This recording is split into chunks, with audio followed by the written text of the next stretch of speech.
প্রতিনিয়ত মানুষগুলো মৃত্যুবরণ করতেছে, কেউ মরতে চায় না, কেউ থাকতেও পারে না। কে তাদেরকে নিয়ে যাচ্ছে বলো নওজোয়ান? কে নিয়ে যাচ্ছে? এক অদৃশ্য মালিক তাদেরকে নিয়ে যাচ্ছে প্রতিদিন, প্রতিনিয়ত।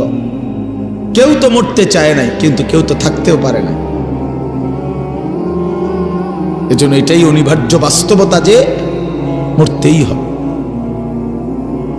যেতেই হবে, ফিরতেই হবে আল্লাহর কাছে, ফিরতেই হবে। তাহলে কাজেই যেটা চিরন্তন বাস্তবতা, যেটা অনিবার্য সত্য, সেটাকে পাশ কাটানো বুদ্ধিমানের কাজ না। এটা কোনো বুদ্ধিমান হইতেই পারে না। মৃত্যু যেহেতু আমাকে বরণ করতেই হবে, আল্লাহর মুখোমুখি যেহেতু আমাকে হতেই হবে, কাজে বুদ্ধিমান তো সেই যে এই ব্যাপারে প্রস্তুতি নেয়। কারণ আমি তো এটা এমন কোনো বেলা আমার নেতা দৈরা এই দল কিংবা ওই দল কিংবা কোনো রকম কোনো ছল ছাতুরি করে যেহেতু আমি কবর থেকে, মৃত্যু থেকে নিজেকে আড়াল করতে পারবো না, কোনো সিস্টেমে নাই, ন্যূনতম কোনো সম্ভাবনাও নাই, তাহলে অতএব কবরের জন্য প্রস্তুতি নেওয়া, আখিরাতের জন্য প্রস্তুতি নেওয়া, এটাই বুদ্ধিমানের কথা। কারণ এটা তো আমাকে বরণ করতে হবে, তার চাইতে ভালো রেডি হয়ে যাই, প্রস্তুতি নিয়েই যাই। মরতেই হবে যখন, যেতেই হবে যখন। আমার বাপ যদি এই কথাটা আমি বুঝি আমার লাভ, আপনি বুঝলে আপনার লাভ। জওয়ান ছেলে তুমি বুঝলে তোমার লাভ। বাপ হাসি ঠাট্টা রং তামাশা, এই খামখেয়ালি, এটা আসলে কোনো জিন্দিগি না। যৌক্তিক কথা এটাই যে বুদ্ধিমান, বিবেকবান, বিচক্ষণ মানুষ কোনো কাজেই পরিকল্পনাহীন করে না। পরিকল্পনাহীন কাজ তো পশুর হইতে পারে, গন্তব্যহীন, টার্গেটবিহীন জীবন তো জানোয়ারের হতে পারে, মানুষের হইতে পারে না। পাগল ছাগলের হইতে পারে, মানুষের হইতে পারে না।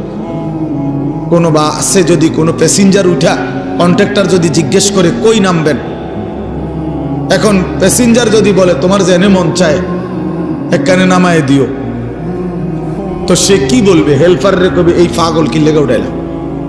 এই পাগল বলতেই পারে না কোথায় নামবে। এখন তুমি নওজোয়ান বলো ভাইয়া তুমি কোথায় থামবা? তোমার মঞ্জিল কোথায়?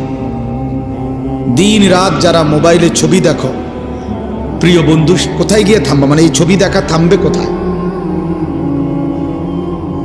নারী ছাড়া, অশ্লীল দৃশ্য ছাড়া যাদের দিন কাটে না, রাত কাটে না, দোস্ত আমার থামবা কোথায় গিয়া?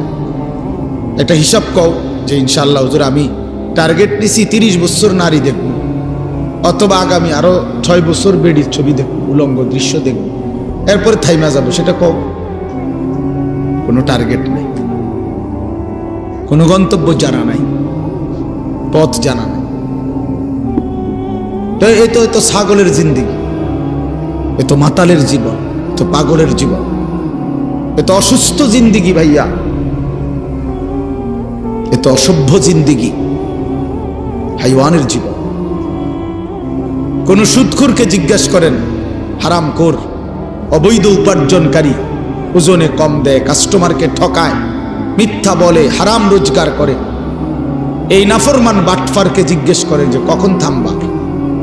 কতদিন পরে তোমার টার্গেট কয়দিন মিথ্যা বলবা? চাহিদা পূরণ হবে কোন দিন? কশ্চিন কালেও না, কোনোদিনও পূরণ হবে না।